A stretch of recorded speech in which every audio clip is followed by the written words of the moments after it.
ఏ దేవుడు ఏ వరాలు ఇచ్చారో మీకు తెలుసా? హనుమంతుడికి ఆకలి ఎక్కువ వేస్తున్నప్పుడు సూర్యుడిని చూసి మామిడి పండు అనుకుని తినడానికి సరివేగముగా వెళ్లి సూర్యుడిని మింగబోతుండగా సూర్యుడిని తింటే లోకం మొత్తం అంధకారం అయిపోతుంది అని ఇంద్రుడు తన వజ్రాయుధాన్ని హనుమంతుడి మీద వదులుతాడు. అది వేగముగా వెళ్లి హనుమంతుడు మూతి మీద తగులుతుంది. స్పృహ తప్పిపోయి అక్కడి నుండి సరివేగముగా భూలోకంలో ఉన్న ఒక కొండ మీద పడిపోయి చనిపోతాడు. ఈ విషయం తెలుసుకున్న వాయుదేవుడు సరివేగముగా అక్కడికి వచ్చి చనిపోయిన హనుమంతుడిని ఎత్తుకుని పోరున ఏడుస్తాడు. ఓ ఇంద్ర, ఒక చిన్న పిల్లవాడి మీద దాడి చేయడానికా నీకు ఆ వజ్రాయుధాన్ని ఇచ్చింది? నువ్వు నా కొడుకునే చంపుతావా?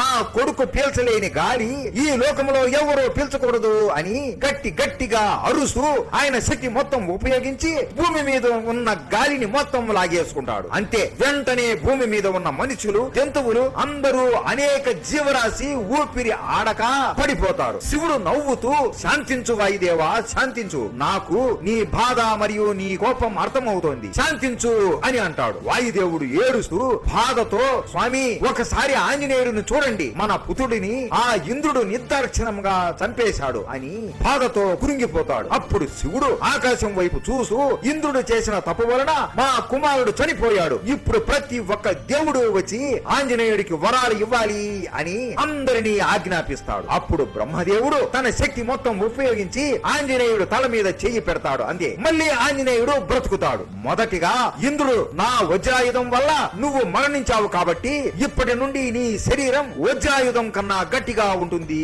అని వరమిస్తాడు. అలాగే నువ్వు ఎప్పుడు మరణించాలి అనుకుంటే అప్పుడే మరణిస్తావు అని చెబుతాడు. సూర్యదేవుడు అయితే నీకు అన్ని జ్ఞానాలని దగ్గరుండి నేనే నీకు నేర్పిస్తాను అని వరమిస్తాడు. వరుణదేవుడు నీటి వల్ల నీకు ఎప్పటికీ చావు ఉండదు అని వరమిస్తాడు. అలాగే యముడు, నా యమపాశం వలన నీకు ఎప్పటికీ మృత్యువు అనేది ఉండదు, నువ్వు అమరుడివి అని వరమిస్తాడు. బ్రహ్మదేవుడు శరీరాన్ని చిన్నగా లేదా పెద్దగా మార్చుకునే శక్తి హనుమాన్ కి వరంగా ఇస్తాడు. నా అగ్ని నీ శరీరాన్ని ఏమీ చేయలేదు అని అగ్నిదేవుడు కూడా వరం ఇస్తాడు. అలాగే విశ్వకర్మ, నా చేతులతో నేను చేసిన ఏ ఆయుధము నిన్ను హతమార్చలేదు అని వరం ఇస్తాడు. కుబేరుడు, ఇదిగో నా గద, ఈ గదతో నువ్వు చంపాలి అనుకున్న వారిని సునాయాసంగా నువ్వు అనుకున్నప్పుడు చంపగలవు అని కుబేరుడు వరం ఇస్తాడు. శివుడు నవ్వుతూ, నా శివ అస్త్రాల వలన నీకు మరణం సంభవించదు, ఇక నుండి నిన్ను హనుమాన్ అని పిలుస్తారు అని వరం ఇస్తాడు. అలా హనుమంతుడు అనేక శక్తులు దేవుళ్ళ దగ్గర నుండి వరంగా పొందుతాడు. హనుమంతుడికి పెళ్లి ఎలా అయింది? హనుమంతుడు